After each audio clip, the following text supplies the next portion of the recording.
Good evening and welcome to Light Code Portal. My name is Tonya Griffin. I'm the Dean of Education with Light Language University, and I'm here with Anna Noyce, founder of Light Language University and Circle Insights. Our mission is to inspire others who are awakening and to aid in the imminent growth of conscious awareness of being multidimensional. So, tonight we have a very, very interesting subject, and it's one that I'm personally very interested in. Tonight's subject is tricksters. We're going to be talking a little bit on the spirit rescue realm. How are you doing tonight, Anna? I'm doing well, thank you. Thank you for asking. And it's interesting because tonight is going to be a cold night, so um, the temperatures are dropping as we speak. Yes, they are. So, it's a perfect night to talk about tricksters and spirit rescue stuff. Yes. So, where are we going this evening? So like I said, we're talking about tricksters. So the first question that anybody would ask is, what is a trickster? What are we talking about? So, we know about tricksters from our folklores and a lot of our stories that's been passed down from generation to generation. We talk a lot about these beings that come in and they teach us. They have a sense of humor. We have Coyote from the Native American or Copapelli, who plays tricks on people and kind of teaches them lessons. We have the fox who likes to play in Aesop's fables. We also have what is the one in I am trying to think of Thor, um, his brother, and I can't ever think of his name. And Loki, you're talking about Thor's Loki, thank you. Yes, no, thank you. So Loki, and there's quite a bit in each culture. We have these amazing tricksters that come in, and they can be good. They can be they're more about being what do you call that, where they get into trouble. They're mischievous is what they are. And we have those in our folklores, but they also, what we're finding, Tanya, and we do a lot of spirit rescue, is that we're finding them in our work in the multi dimensions of how they play parts and how they come and they influence people, and people can be influenced and not even realize that. So I think tonight that's kind of what we're going to talk about, what a trickster is and how that works. So what would some of the common characteristics of a trickster be? I think you just touched on that a little bit with the being mischievous and so forth. In our line of work, where do we usually see them and why? Oh, that's a really good question. Thank you for asking that. we see them, we do see them. A lot of people have them as their spirit guides because they don't even realize that they're tricksters. Tricksters will often come to children and be their playmates, and people don't realize that because they're friendly and they're fun, and they do things, and so children often be fooled. Is the word I'm trying to think, because they don't know how to ask. They just kind of trust. And these beings can come in and become their friends. And then as they grow, they have this relationship with these beings, thinking that they have the best interest. Now, the trickster's best interest is always in themselves. So they can come and they can look like angels. They can look like little bunny rabbits, something that you wouldn't even notice, and be there. And sometimes they give good advice, sometimes they don't. Sometimes they're being mischievous and they just want to see what happens. So it's really good to learn, and that's something we touch upon, Tanya, in Spirit Rescue, is how do you know if this is your real spirit guide? Because one of the things we know is that a real spirit guide has your best interest. They never tell you what to do. A trickster will tell you what to do. They always will suggest things because it's always free will of the person who has that experience. So it's good to know, what kind of being is around you and understand some of the rules of communicating with those beings that come into our space. So with the trickster, in our line of work, we usually see them as what we call attachments, correct? in our energy Yes, field, and that's usually where we find them. right, because we have those layers of the anatomy of the spirit, and they can come in. And it's not, we don't do anything wrong. It's not that anybody does anything wrong to attract them. It's just that they they see you, they think, wow, that would be fun. And if you're accepting of it, or you believe that, and that's something why I think a lot of the teachers in the past say this can be kind of dangerous. It can be if you get too far into it and you go the wrong direction. And we're talking about the tone scale here. So remember the tone scale, the highest level is unconditional love, the lowest level is fear, and then we have the heart light. And so if a being is leading you into the darkness, then you need to reassess, because your spirit guide will never lead you there. They will always have the higher ground and always help you kind of step up into your higher self, and step in your power, not take your power away or try to set you up for things where you're going to fail and then laugh at you. I mean, that's what a trickster does. So they always, again, they always have their best interest, not your best interest. And part of what we found is that people attract these beings because they can they can also cloak themselves as angels, and you think you have an angel and you're communicating. We had one student who was an amazing student, and she thought she was getting advice from her angel. And at one point the angel was giving her, I guess it was answers on a test. Now, again, you have to understand that your spirit guide won't give you answers on a test. They have better and bigger things to take care of than to give you answers while you're taking a test. So when she realized that, she went back and said, hey, you know what? I think you're a trickster. And of course, the angel went back into its form. And then she said, you know what? I don't want to play anymore. You have to leave. It is that simple. You can just ask them to leave. But a lot of people don't even realize that it's that simple. And sometimes they can scare you. They can come into I want to say a costume, but it's not really a costume. They can shapeshift into something, and they can be very scary. So people can also be intimidated by them, and that's why they'll keep them in their energy fields, or they don't recognize, and they hear this voice that's telling them something negative, and they follow that voice. We see a lot of that out in the world, where people are getting into trouble or doing things that they wouldn't normally do because they're influenced by these beings. And I think the other thing I want to touch on, Tanya, is that some people think they're demons, but they're not they're not demons. Demons are very far and few between, and we've learned that because of all the rescues that we've been doing, and the work that we do. They are, however, they can go dark below that heart light. They can go dark.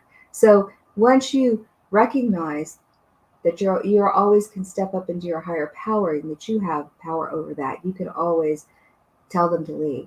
You don't even have to ask. You just tell them to leave, and they do, because you change your vibration and So, you don't. why do you think that tricksters are so popular in culture?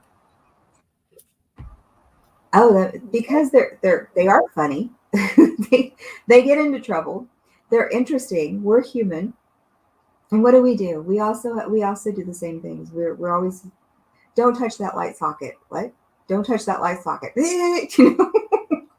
we do, it makes us laugh, but we also do those things.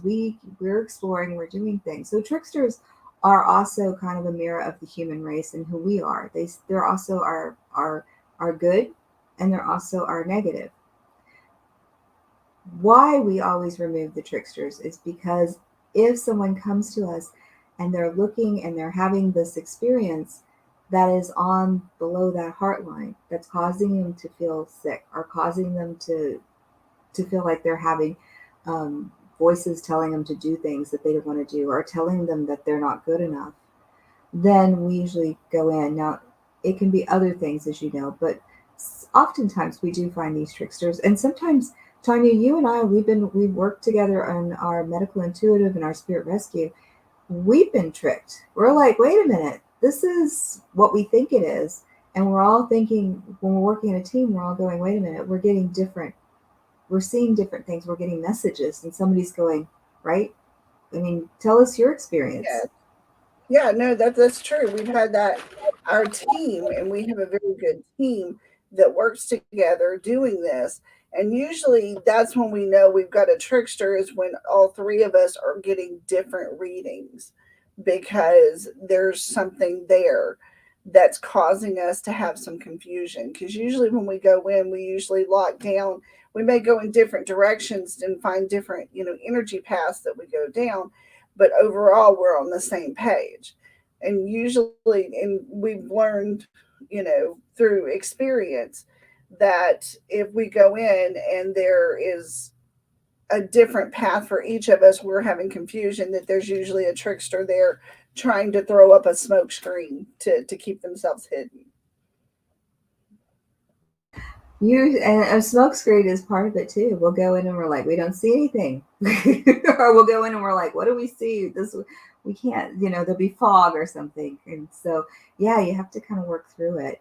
Um, and they leave. Are the guides that we work with, the energies, the beings that we work with, our guides that we've been working with for a while, they come in and they really help us. We were able to remove them, and people amazingly feel lighter and they feel more positive and they start to heal. And so we're starting to see a lot of things as when we remove these beings out of their fields. So But yes, we have had those that too, that once we removed them, they actually felt that loss, because it was something that they had grown so familiar with. true. I mean, like exactly like a child who's grown up and now is an adult, and then they let that being go. You're right. They're attached to that being. They're used to it's a friend, but it's not a good friend. It's kind of yeah a codependent relationship that's not good. So you're right. That's interesting. So, can you bring a trickster over from your past life? Yes, you can. You can bring them over. You can also attract them in a past life, and they can follow you into this lifetime. And you know what? I don't see that a lot, but we have seen it a couple of times in the cases that we've done at our clinic um, with our spirit rescue, and it is interesting. But there again, it's really easy to remove when you know what you're looking for. Once you identify that being, call it out, and then you start working with it to remove it. It's an easy remove. So I don't think we've ever lost one so far. Knock on wood. We always have them go through, but that doesn't mean that they can't. Sometimes they can't come around and find another entry, another portal. And so, yeah, the person, and also teaching the client to shift their frequency and their vibration to raise it above, and no longer that trickster can see them because we can shift that and help them also move on to higher ground. So, what causes a trickster you to grab a trickster's attention? What in your life would you're just going dee dee dee down the road, and what would you do to gain one's attention? Um, it could be anything. I mean, it could be as simple as being innocent as a child to attract a trickster's attention. Again, they're curious. Tricksters are curious and they're opportunist. And if they see an opportunity, that's all it takes. It can be a weak spot, it can be however, and they can show up as there could be someone who has a divorce and they're lonely. It's an opportunity for a trickster to come in. It can be somebody who lost somebody and they're grieving. It's an opportunity. It can be a child that wants to play with someone, and it's an opportunity. It's not that we're bad or anything that happens. It's just that we're being fooled. So it's a matter of really learning about these beings and understanding that they are. And again, we go multi-dimensional dimensions. There are, if you take a fractal, I wanted to bring this up. If you take the fractal and you keep going and going and going, and you say that's the universes that just keep, and we know that it's zero to infinity and below, and it goes out, parallel. So we got past, present, future, and parallel going on, and it's like fractals with dimensions. So beings from these different dimensions are attracted to different scenarios, and we do catch their attention on this earth plane. We forget that we're not just physical beings having a spiritual experience. We are spiritual beings having a physical experience. And so the same thing with the trickster. It captures their attention, something happens in their world, and they say, hey, this might be fun. So it's nothing that we're doing. Yeah, they're just having a bored day and they go, oh, that one looks good. let's go hang out with that person. Exactly. And it can be lifetimes. It can be lifetimes. So would you say that they're intelligent beings? Yes. Yes.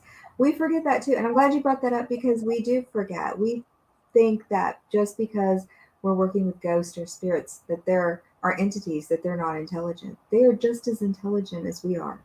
In fact, some of them are even more intelligent than we are because they come from higher dimensions. They see more things. Like our guides, they have more access to past, present, future, where we're really kind of looking at, okay, that's our past. This is where we are now. This is a possibility of our future.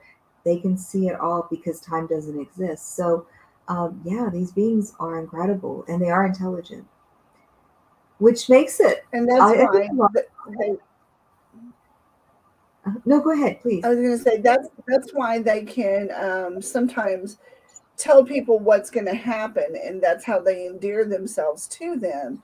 Is tell them what's going to happen tomorrow or something, uh, and so that's what endears them to them.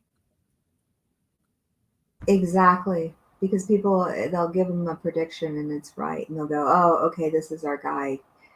And I think that's probably the hardest part. And especially they don't want to give it up. If they're used to having all these predictions or being able to predict the future or looking at something that's happening at this moment, then it's hard to give it up. But if that trickster starts to get bored with it, you can see them going over, and then they want to go do something else. Then life can really turn, dark really quickly if you're following and you're believing it because you've trusted. So we like to remove tricksters as much as we can from those persons' aura. So can we tell a trickster to leave on behalf of somebody else? Yes, you can, but you also have to understand it's more important for the person, let's say that you're a practitioner and you get permission from your client to remove the trickster. But if the client has, you can go in and try to remove the trickster, but if the client and the trickster have a symbiotic or codependent relationship and the client doesn't want to let go, it's going to be a lot harder to get that being to leave. Because again, we're playing with free will. What happens to a trickster when a person dies? Oh, the trickster will either find someone else or will pass on with the person, wait, and when the person comes back into another lifetime, will reattach because of the energy field. So would it move on to another family member? It's a possibility. And a trickster can move on to another family member when they're alive, not when they're passed on, because somebody else might be a more better party favor than the client or the person that it's attached to. Oops, sorry, my dad. That's the joys of working from home. Yes. So can they inhabit the body with other entities? Can there be more than one trickster at a time in somebody's energy field? Yes, absolutely. And I think what was the number? Didn't we remove like 3 tricksters off of one person? I think that was the most we did. I think 7. it was. Oh, it was 7. Oh, yeah, I 7 forgot was the about that. most. Yeah, that was an interesting. And they all had different personalities, different experience in the person, and the person wasn't really aware of it. They were just getting different messages and they were feeding off a different energy. That's the other thing. I don't think people realize that they do feed off of the energy fields. They do make that person tired. They can drain that person and make them sick, um, because they're right here and they're using a lot of energy, um, which is another reason why tricksters are attached. Right. And that one individual that had the seven, he was a very interesting individual with very unique talents. And I think that's probably why he attracted so many. And he was suffering physically from the effects. Yes, it's amazing too that. So, how do Oh, go ahead. I think there was a delay. Go ahead. Oh, sorry. I was going to say, how do you know if you have a trickster? Is there something specific that you can tell in your energy field that lets you know that you have a trickster? Do you ever have those days where you say, I just don't feel like myself? You've heard that expression. I Oh, yeah. really don't feel like myself. So you feel like you're kind of off for something, or something's telling you something negative, or to do something. Maybe go push that cart over there. It, you know, I'm just making this up, but go push the cart and see what happens. And you're like, wait a minute, I don't think like that. That's probably not you. It's probably something else. And I'm not saying that we don't have negative thoughts, because we're human. People go up and down with, and we're curious too. But if it's something that's out of line, or you start to have these feelings and you go, well, I just don't feel like myself today, this really feels kind of off, or this is not my thinking, I don't think like this, then that's a place where you want to go and have it checked out, either by someone like us at the clinic, contact you, Tanya, and have us go in there, or you can find a practitioner that knows how to remove the tricksters. But yes. So, is there anything positive that we could learn from a trickster? Yes, well, tricksters teach us a lot about our own energy, our own thing, and even though we may not feel like it's something we would do, we're attracted to them. We love to see the tricksters on cartoons. We love to see Loki on Thor, I think.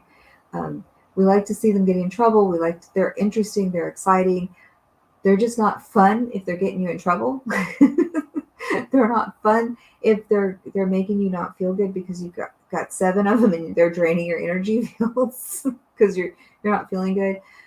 You can learn from them, and again, it's not always negative. It can also be a positive experience from learning from Aesop's fables, or learning from the stories from the ancient, the wisdom from the other cultures, because they're really teaching you about how to maneuver and how to make those judgments. So we can learn from tricksters. They're here to teach us, but also, if it becomes a negative experience, know that it's not something you have to live with. It's something that can be removed. And once you have those tricksters removed, you can still attract tricksters if you don't shift your frequency and change your thoughts, or move into a different um, vibration. You can still attract something, because somebody walking by, a being that will walking by and go, that's interesting. Let's play with that. That looks fuzzy. Let's play with that. So, it's really about just self maintenance. It's like clearing, right? Clearing our chakras, Right. balancing our chakras. It's really about learning how to clear and understanding, hey, if this is something we have, it's not the end of the world. It's something we can shift and change. So, in your opinion, do you think that people who suffer from multiple personality disorder, that a trickster could be a part of that? Yes, I do. I do. It can be a part of that, but there's other things that can vary. It can be something that bleed through from the monad that we've talked about. It can be so many other things, and I guess it would be case by case, where you'd have to really look at and look at. I think that's a really good question. It's something that's case by case. We've had people that have done well after they've had one of our cleansing experiences with the spirit rescue, and we've had other people where we've had to work on layers of things, and it wasn't just one thing with the beings. We've had to go into surgeries and do spirit retrieval, soul retrieval. So it can be multiple layers. So that's kind of a layered question. Okay. I mean, One layered more answer. question. Layered answer. Layered answer. Yes, that's what I meant. Yes. If somebody is suffering from or feeling that they're being attacked spiritually, um, would it be from a trickster, or could it be from something different, or could it be a combination of both? And I think you answered it, the last one. It could be a trickster. It could be a trickster. It can be so many other things that we work with. We have a list of, when we're doing spirit rescue and we start training people, we have a list of entities that we work with, and how we work with portals and spirit guides. So it could be a multitude of that. There are other things called clives that they magnify things and make things a little bit more. It magnifies the situation. So if you're really sad and a client attaches to you, then you're like depressed and you're really feeling awful. It's just not sad. So there's these different entities, and yes, it can also be other things in the spirit anatomy, or it could be a bleed through. Again, that kind of matches the other, and it's case by case. You never know until you get in. And I think, Tanya, you and I have had those experiences where we will have a client, we're like, oh, we're going to do that tonight. We're just before we're stepping in, we may be talking. We're like, oh, I bet it's this and this and this. And we get in there, it's completely not what we thought it was. We find there's multiple layers, and we're working with different modalities and different techniques. And so it can be a spirit rescue, and it can be a psychic surgery, and it can be other things, like I said, soul retrieval, or it can be something else that we're pulling in, our psychopump that we're working with, or it's hard to know. Akashic records, where we're shifting something in a past, present, future life, or it's a multitude. Very true. All right, Miss Anna, I think that's all we have for tonight. Thank you so much for joining us. And we thank you for joining us for Light Code Portal. We do want to remind you to please check our website. We do have our workshops are in session now. Our first Light Language 101 workshop is this weekend. So please just check out our website for all of our dates. And if you have any questions, please be sure to submit those via Facebook. Thank you again, and good night.